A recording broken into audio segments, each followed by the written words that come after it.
I'm joined alongside Curtis Blaydes, who takes on Alistair Overeem at UFC 225 June 9th. How are you? How are you doing? I'm doing great. Thank you for having me on. No problem. Thank you for coming on and taking the time out to talk to me. Talk a little bit about your schedule at the moment. We're about from the fight. So what's your schedule like? What's every day looking like? It depends on the day, but I usually get in the gym at least twice, sometimes 3 times. Every day is either hitting mitts, doing strength and conditioning, wrestling, jiu-jitsu, or sparring. Any one of those. It's just always a different combination. And you're fighting Alistair Overeem. You obviously won against Mark Hunt, who was another big name for you. You asked for a top 5 opponent, didn't you, after that win? So what did you think when they put forward Alistair Overeem to you? I thought great. It was the best possible matchup. He's the highest ranked guy I can honestly go after. I know Ngannou, he's already booked the fight Derek Lewis. I think that's August or early September. So I knew that wasn't going to happen, which I'm fine with. I would have been fine with Alistair or Fabricio Verdun, but definitely Alistair because he's ranked higher. So you did fight Francis Ngannou. It did get stopped, doctor stoppage. Is that then a fight that you're looking to get back again? Is that something of interest to you? Of course, yeah. I definitely would like to run that back because of just how it ended. Not to take anything away from him, he did the damage. That's the reason my eye was closed and the doctors were called in to stop it. But I feel like, I feel like had I had that last round, who knows how it could have ended. I feel like he was getting tired and I was just starting to pick up steam. So you're facing another big name, Alistair Overeem, like we said. He, of course, is coming off that big knockout loss to Francis Ngannou. So did you watch that live? And if so, what did you think of that knockout? Yeah, I watched it live, and I thought it was obviously it's one of the top 10 greatest knockouts in heavyweight history just because of the optics of it. But as a fighter, I thought the strategy was weird. Him to go out into the middle and just square up with his hands down by his hips and start swinging. But Alistair's a veteran. He's a very accomplished striker. He's K1, Strikeforce, all that. So obviously he knows what he's doing, but it's not what I would have done. So that was just my takeaway from that fight. Do you think being knocked out like that has any effect going forward for him into this fight? I don't know. I'm not a doctor, but a lot of my coaches, a lot of veteran guys I've talked to about it, they say your jaw only has so many collisions you can take, and that was definitely a major collision. And he's had tons of those. That's just the most recent one. Who knows how many he's had in practice. So I definitely do think his chin isn't what it used to be, but that's not to say he has a glass jaw. I'm not going to disrespect him like that, but after a knockout like that, it definitely has to have after effects. And you used a lot of your wrestling in the fight with Mark Hunt. Is that a similar approach? Because again, you're going up against another tough striker. Is that a similar approach that you're going to be taking for this fight? Yes. I always plan on using my wrestling. It's just how to implement it. That's the only thing that changes. He's a taller guy, different range.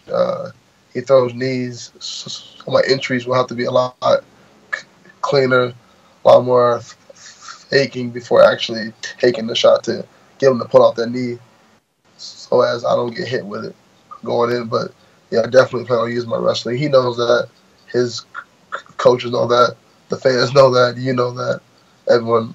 I'm a wrestler. I'll always be a wrestler. And he's ranked number 2 in the division. I think you're ranked number 4 at the moment. So where do you think that puts you, with a win over him, where do you think that puts you in the division, especially in terms of kind of like the title picture as well? I think it puts me right in the middle of title contention. Either against Ngannou or against the winner of DC versus the current champion. Either way, I think me beating Alistair is what I have to do if I want that belt. And I do want the belt. Of course, yeah. And what do you think about Stipe Miocic going up against Daniel Cormier in that fight? And who do you see coming out as the winner of that? I think it's a fun matchup because I know DC originally he was a heavyweight and he was undefeated at heavyweight before he made the transition to light heavy. So he definitely knows how to handle bigger guys with more reach. Even just going off his fights with John Jones, he's always at a height and reach disadvantage, but he's still, at least in the first time they fought, he made it a battle. So I'm not really too concerned with that. But I do believe that Stipe could be a better wrestler. I think that Stipe is the more complete fighter. I think with the boxing and the kickboxing and the wrestling and the reach advantage, I think he should win. But on another note, I wouldn't be it wouldn't be a total upset if he did lose because, like I said, DC is undefeated at heavyweight, so it would be like the weirdest thing in the world if he lost. DC is legit also, but if I had to bet, I'm not going to bet, but if I had to bet, I put my money on Stipe. Okay, and so then you're after the title. How do you think you match up with either one of them? I mean, they're different fighters, different. The body types are different. I think, speaking on Stipe, that's why I think he'll win the fight. I think we're almost like the same guy, except his hands are a little better than mine. I think I'm the better wrestler. So I think that would just come down to who could outlast the other one, because it would be a 5-round fight. So I would hope I would outlast him. And you're from Chicago. You're fighting in Chicago. So how excited are you to be fighting at home and have that kind of home crowd advantage behind you?